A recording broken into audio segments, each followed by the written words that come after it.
Hey everyone, welcome back. It is time for another wrestling review. With me once again, we have Campo.Reviews, the man who reviews movies, TV shows, everything else in between, but you won't find him on Instagram anymore. But you can check For out now.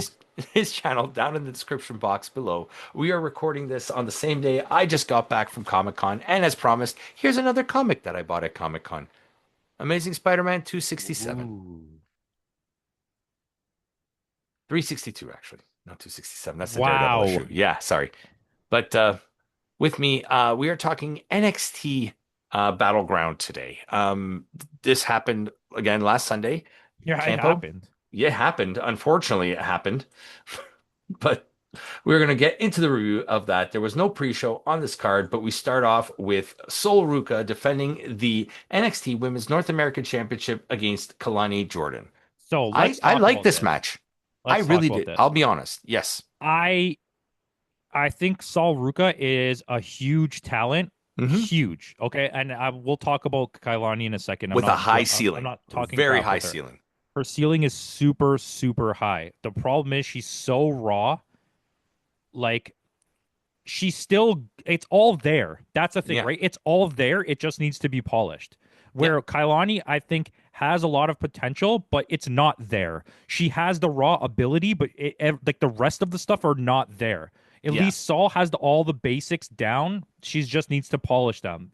Yeah. Kailani is just really good at giving you a couple of spots, and then the rest of the match, she very poorly takes bumps. Yeah, she's not improving at And all. I mean, she's still young and Yeah. she's going to be on NXT for a long time. And But she's serviceable on NXT to give you a match. we're She's a watching a putover. match between Saul Ruka and Kaylani Jordan when you spent so long pushing Zarya and she's just standing on the And outside. she's on the And what are but you we are telling? A teasing we are dumb teasing breakup a story. breakup to be I fair. don't We're care. teasing Who cares? A breakup from what? They met 3 days ago. yeah. Like, stop WWE. It's ridiculous. You need Not just women's tag WWE, teams. everybody. Yeah, Everybody's doing this now. yeah, it's really bad. TNA, it's American wrestling. AEW and WWE are getting really bad right now with like Yeah. slapping together people for 3 weeks and then having a breakup story. Like Yeah. I don't even remember them being together. Yeah. Um, the match was entertaining. I'll Yeah. 100% give it that. I think I watched the people online, and this is something like I wanted to address actually. A lot of people online, including the people that I know that are, and I'm not saying this as an AEW guy. I'm saying this because I watch all of wrestling. Yeah. But We I watch noticed that everything. WWE fans have a specific hate for AEW. Hmm. They used to hate TNA, but now that they're working together, they love TNA. Yeah. Um, And the other way around too. So let's be fair with that. yeah, but I'm AEW. only talking about it Yeah. from this side, right? I find AEW fans to be a lot more mellow. Like they don't like WWE, but they're a lot more like not typing about how I much don't you care. suck. It's Yeah. more like, okay, cool guy, but like they Yeah. don't like it either. I agree. They're both sides don't like each other, but they talk so much crap about flippy dippy wrestling and all Hmm. these big spots. This match was only that, and online the response to this match was like, "Oh my god, it was so amazing! It was crazy." Everyone I know was sending me like clips of it, and it's like Yeah. you don't get to talk bad about something unless it's done on your product. You know what I mean? It's like Yeah. I hate Japanese wrestlers until they start showing up on WWE, and then they're like, I love Japanese Yeah. wrestling. Which leads us into the next match eventually, but It's just I think that's really strange yeah. mentality to have. Just watch wrestling, Yes. And enjoy it. right? Like we watch WWE. It's my least favorite. I'm admitting that, but that's because I don't like over choreographed, soft style Yeah. storytelling wrestling. That's not for me. J New I want Japan and Japanese. Noah. I Yeah. want Japanese wrestling. That's what I want. Sol Ruka does retain, but like I said, we're getting that little tease of Zarya and Sol Ruka. Who cares? Yeah. But I mean, this is a good feather in the cap for Sol Ruka. Let her get at least a few wins under her. I want teases of breakups Drawn out. to be like way later, first of all, down the line, drawn out as well. And I want it to be someone actually doing something like Trent Beretta was doing with um what's his name? The best friends. Chuck Orange Chuck Cassidy. Chuck Taylor. I Yeah. want it to be like that, where he's actually turning on them, or like what FTR did with Edge. Not this stuff Yeah. where she accidentally hit her and now she's mad because she accidentally hit her when she could Perfect, just, perfect example. Perfect example. Shawn Michaels kicking Marty Jannetty through the barbershop window. yeah, like she can go back and watch this. It's on air and see that the girl accidentally did something. Yeah. You know, it wasn't on purpose. Yeah. It was kind of That's silly. what's so mind-boggling about wrestling. Like Yeah. I understand it's like part of the trope, but like that's why I don't like storyline shit. This is, yeah. But Sol Ruka does retain on this match. It was a She fun, should have. If entertaining. she Yeah. lost, I would have been upset. You don't want to make Kalani Jordan a two-time champ already, do you? Not yet, but No. WWE pushes people too fast. Well, it's like we'll talk about this after the match. We'll talk about it We'll later in the talk about it when show. we get to Trick Williams, who in one year Well, has won no, every there's belt the on earth. Stephanie Vaquer situation I want to talk about too. Yeah. Continue. So with that, Hank and Tank, which is essentially Public Enemy 2.0, and It's complete, and I'm not upset about this, but it is exactly completely a ripoff of Public Enemy the way they to a T. dress, their ring attire, everything, The everything. way they wrestle. Yeah. And Josh Briggs against the Culling, Brooks Jensen, Nico Vance, Sean Spears. That Sean Spears team fell off a cliff. Cliff. The You same know way who that else fell off that we don't Ethan see Page. anymore? Where's Dark State or whatever they're called? Oh yeah, because they were the worst. When Yeah. I talked crap about them online, the amount of people that went at me for it. It's probably why you got banned on this. You want to know something? Half of those people reporting me for sure, and it was definitely probably wrestling people. Yeah. Um, the the amount of like hate I got for it Hmm. from people that I would say like almost 50% of them don't even watch NXT. They admitted they don't even watch it. They were just mad that I was talking bad about something that was part of WWE. I was like, Unbelievable. it was awful. Their whole buildup was so bad. They were a Yeah. terrible faction. Sean Spears' faction was good at the start and it's gone now. It's yeah. Him and Ethan Page have fallen off a cliff in terms of Yeah. value in that company. I don't care that Ethan Page won the belt. Yeah, that's a spoiler for NXT. The show, Ethan Page does beat Ricky Saints because there's talks Ricky Saints is going to be joining either CM Punk's He faction. got called up, so Yeah, he's either going to be joining Cody Rhodes or he's going against Cody Rhodes and joining Seth Rollins' group. he's probably going to be a heel. I'd take that. That'd be a good team. I think they're going to make the odds against Cody Rhodes bigger before they give him any help. Yeah. Yeah, Anyways, this match was okay. it I was wasn't fine. like upset, but I No, didn't need this match. but in the end, though, we do get Hank and Tank and Josh Briggs win. There's a post-match beatdown, and who comes and saves the day? Our boy Inamura's back. Sangs. Yeah, so S&M boy.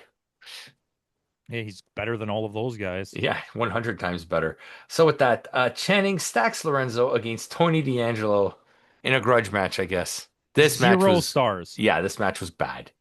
I Zero out of do five. not want to watch Lorenzo or Tony D'Angelo ever Listen, again. in my opinion, and this is you can be upset about this. I'll allow everyone to Why be would I upset be about this. upset? I don't like either of them. Dax is to me since we've started watching NXT, which it's been what like over 3 years now, 3 years now, yeah. is a manager. He's like a valet. He's not a wrestler. So having Yeah. him have a match in part of a storyline that I don't care about against a wrestler I already actively dislike because Yeah. he's overly pushed and he's not worth the time. Yeah. And their group is super like you'll never hear me be upset about something like this. Racist. I don't know if you Yeah. want to call it racist, but it's super like It's an offensive. Italian, and this is coming from two Italians. It's a horrible Italian stereotype. Like I'm not even offended by it, but like the way it's done is legitimately like not in a favorable way to Yeah. Italians. It's like Right? negatively There's a take negative they're trying stereotype. to be the Sopranos. Yeah, and it's like done so poorly. Yeah, because then who shows up from his excursion or whatever you want to call it is that other guy, Crucifino, Luca Crucifino. Yeah, congratulations. I don't know Yeah, who you are. yeah. So because of But the this actually distraction, wasn't a very good match. no, it It just wasn't. wasn't. There was No, a couple like decent spots, but like in terms of what was presented to us and how much I care, this is a really bad match. yeah, and I'm taking points away for that. So with that, Stephanie Vaquer defending the NXT Women's Championship against Jordan Grace. This was the best match on the card, bar none. Yeah, I'll give it that. I do think like Jordan Grace is like for some reason, I don't know if it's just her, but like every match she has is coming off pretty dangerous lately. Like Yeah, she's like constantly putting people's on the life on the line in these yeah. matches, But right? Like I thought maybe it was just Julia, but nah, like it's Jordan Grace for sure. yeah, and both these women get called up, so Grace is going to. It was a good match. It wasn't the best match. I expected it with when you see two wrestlers like this, just like the Yeah, Julia one. I thought it was going to be way better. yeah. But their two styles do work well together. It was, and I think they can have a great match. I just think Yeah, the limitations of time, the type of show you're on, like the yeah, constraints of that is like it took away from what the match could have been. yeah. If this But were it on was an still action, good. yeah. But it was still a good match, and it's not the quality though that we expect from Vaquer and Grace. No. It's still like I'd still give it a 3.5. But Yeah, it's like it's better than average match. yeah. But Stephanie Vaquer does retain the belt in the end, which is weird because you didn't want to, I guess you didn't want to Grace do transitional. I would have had her do transitional because technically Vacour was transitional. She only held the belt for what, three defenses or four defenses and then Yeah. lost it. Yeah, because spoiler for the next night on NXT, Stephanie Vaquer loses to JC Jane out of all people. And I knew, okay, it's by Shenanigan, Hmm. but it's like you've devalued her so much because you have such other big name good wrestlers, Zarya, for example, that Hmm. should be in the title picture. And JC Jane wasn't even in the title picture and is No. now the champion. So I've seen a bunch of theories online that the reason that they did JC Jane is a transitional champion, but they want her to have a one-off match against Mandy Rose, where they're gonna have Mandy Rose come back Really? and wrestle like a title match against her and put her over, and then she'll lose the belt to somebody else. That's a rumor. I don't Yeah. obviously I'm not saying it's just But see, complete in a online way, rumors. putting JC Jane there, this opens up the door for someone like a Maddie Rankowski. Yeah, but I think Maddie needs to win the North American title first. You think so? If I'm a wrestler, like I'm gonna be honest with you, You if build you up. if you have me on a show and I know where my spot is right now and I know how good I am to get to the top, Hmm. I want you to work me through this phase. Let me get over in the mid card. Let me win Yeah. the mid card belt, then put me there. Don't skip belts because then at the end of my career, when I'm a Okada or a Randy Orton and I have 14 main titles and I haven't won anything else. I mean, I know Randy has. I'm just Yeah. making an example. Yeah. It's like it doesn't come off as being that dominant. Like John Cena didn't even win an intercontinental belt, right? Yeah. It's like I would want to win those belts to be like, well, look, I have everything, right? Well, yeah, back in the day too, the Intercontinental belt was like the real champion's belt. Yeah, and it's Like you want to win Steamboat, stuff. Savage, Warrior, like even going to Shawn Michaels, Razor Ramon, like you had your guys up at the top, but these were your top mid-card guys and they were Give more me my over. one-offs. Give me the one North American Women's Champion. Give me the NXT Women's Champion. Put me on the main roster. Let me win both mid cards one time. Then let me win the Royal Rumble. Surprise everybody. Come out of Or nowhere. I Money in win the the Royal Bank. Rumble. And then let me Money in the Bank. And then let me challenge. Let me win Money in the Bank. Challenge for one belt. Win it. Lose that belt. And then win the Royal Rumble and win the other belt. Like Yeah. not quickly, but WWE would do that quickly. They do Do that it all over within like 6 months. time. I'd rather have one win of all of those belts than win the world title three times. It makes no sense to me. Yeah, and hold it for longer. And I think as a booking company, they appreciate you more because you want to do the work. Hmm. Where it's like Ethan Page as this champion, this is what I've realized. And we can It's talk about this transitional. since we're here. He was someone that we really liked. It's not that we Hmm. dislike him now, but we were really, really high on We him were in high on him, AEW. yeah. And then we were getting upset. Why isn't he getting the push that he deserves? Josh Alexander's getting a push. He's not getting a push. Then I realized, and this is not to be disrespectful to him, he's complacent. He's happy getting paid to just do mid card matches. Like, not that they're all mid card, but do But at matches least where he's on TV every week. that's all he wants. He wants to get paid and be on TV and be his character. He doesn't care about being a superstar. He's like the male version of Chelsea Green. And I no Hmm. longer feel bad for him and the trajectory of his career anymore because he's clearly okay with that. He's Yeah. not pushing to become a superstar, which it's like everyone thought that's what it was, but it's clearly not that. No, he's happy where he is now. And now He's when you getting look at TV. WWE, he never will be that. He's never getting No, to win a world title on the main. no. Just like someone like a Johnny Gargano, he'll never win a world Yeah, championship, exactly, but exactly. he knows where his what his role is with the company.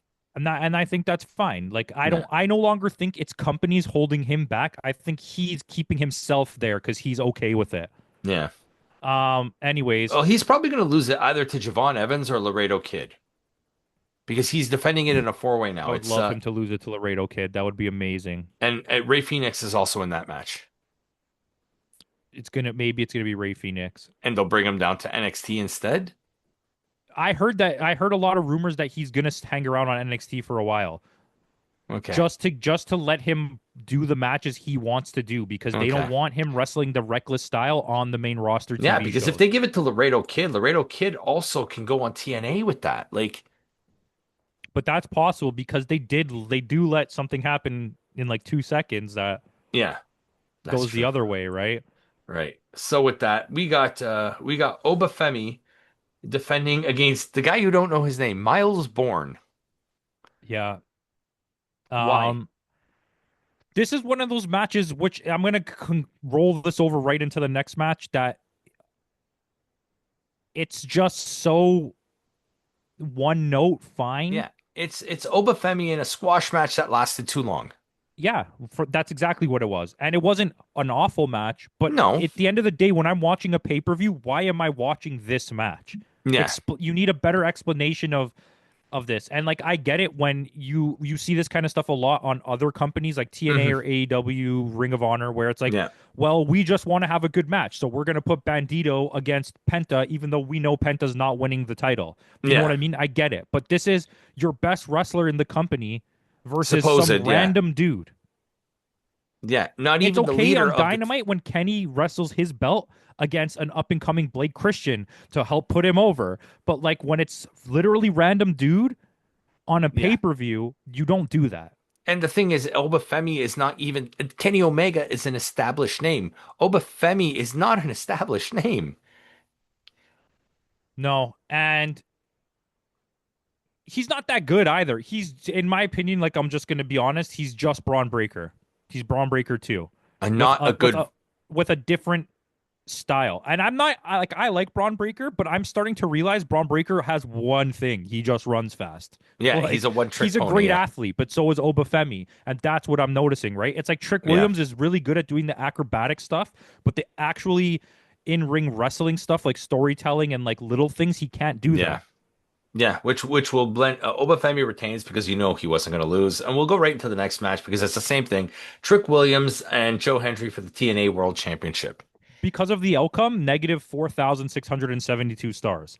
But the match was once again just fine. And It it's wasn't. not Yeah, because of Trick. it wasn't offensive. Joe Hendry's not good. Yeah, I don't like saying it because we like Joe Hendry so much, but the overexposure of him now, it's too much. and this is what I said. There's a guy out at my work that he always tells me like these guys are all in love with Joe Hendry now. Everyone loves him. I'm like, ask them if they remember Joya. If they don't, then they're not Then you're allowed to not like Joe enjoying Hendry. Like Joya. Joya was one of the best things that TNA had done in so long, and the fact that they waited that long to do it just to only last the short Two span that it weeks. did Two is weeks, and crazy. then Yuya gets called back to Japan. Buddy, that was so hot. Those 2 weeks, they were red hot. Yeah, And Yuya was a better wrestler than almost everyone on the roster, but yeah. didn't get a chance to do anything. Um, yeah, I don't know. I think Joe Hendry as a character still works, but he can't be at the top of a card because he literally can't wrestle. No, His you think his this is going to move be is a a choke talent swap? slam. He's a 5'10" guy that does a choke slam. Like, what am I watching? Yeah, you think this is going to be a talent swap? I don't know. I As think long they're as I gonna. don't see Trick Williams on NXT anymore. I Well, mean, Trick they Williams might. is your new TNA World Champion. I think you might have a talent swap in the sense that they did this so that Trick can get some people from NXT to go watch TNA, and they can test out Joe Hendry in WWE and see if it's going to work before they sign him. I Yeah, think and WWE is as a management company is getting smarter at yeah, knowing like I can't just sign people. You gotta see like and now with TNA they have a free open door to test the waters.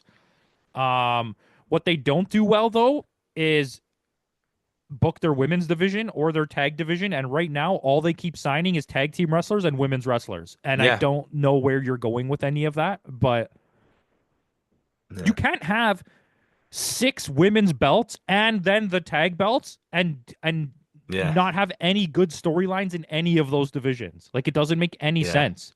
And I'm they're sorry. telling, or they're, I was going to say, speaking of that, they're telling the Rey Mysterio or the Dominic Mysterio story for the third time now. The same story. Buddy, I watched them cut a promo for like the last like three Raws or whatever, the last like big three promos that Hmm. they did for Judgment Day. Not only can any of them, none of them can act, but they're like the stupidest writing ever. It's like they Yeah. just want to bring back 1999 DX. And it like you can't do that anymore. It doesn't No. work. You have the Because right now they're telling the Ripley Liv Morgan storyline now with Liv Morgan and Roxanne Perez. yeah, and you already had the new version of DX in terms of like what they are already exists with Yeah. Trey Miguel and Zachary Wentz. Yeah. They already have that with the blessing, right, Of Shawn Michaels. Yeah. of Shawn Michaels, X Pac, and Daddy Ass. So it's like, And Brian James as well there. what do you do? So, yeah.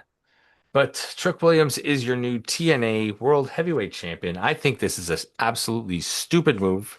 I do Um, too, and I and think my score reflects it. it's crazy that someone that's only been wrestling that long has won as many belts. Trick Williams went from a valet to Hmm. winning like five titles in like less than a He's more year. decorated. He's more decorated than Mello now. It's How is that crazy. possible? It's crazy. It's absolutely crazy.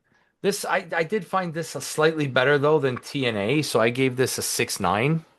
I think the matches here were a little bit better, but it falls in the same category of like at the end of the day, you don't need to watch this pay per view. It's No, completely, but you won't be upset if you did watch it. I would. What did I give the last one? 6.8. I'll give this 6.9 as well. Yeah, It's just a little bit because better. the tightness of the show. It's not that long. The matches aren't like overblown, but Yeah, like the booking is awful in this event. yeah. I don't know what Shawn Michaels is thinking. I think they're slowly losing control. Triple H and Shawn Michaels are slowly losing control of what's happening, and Yeah, it's starting to fall into TKO is pushing everybody out of the way. yeah. Maybe Triple H knows he's out the door soon, so Apparently, Vince wants to buy it back. oh, that's been denied. Really? Yeah, flat out. I good because I don't want him to come He back. regrets selling it, he says, but they'll never allow him to buy it back. I mean, no one says no to money. Yeah, that's true. But never say never, right? So with that out of the way, guys, thanks again for joining us. Make sure you tune in tomorrow. Our final review of the week will be AEW's Double or Nothing, which was missing the Casino Battle Royal because that's usually the standard that goes with that. But it is unfortunately not there. We'll also do a quick recap on the best of the Super Juniors on tomorrow's episode. So with that out of the way, guys, thanks again for joining us. And in the words of Kenny Omega, goodbye and good night.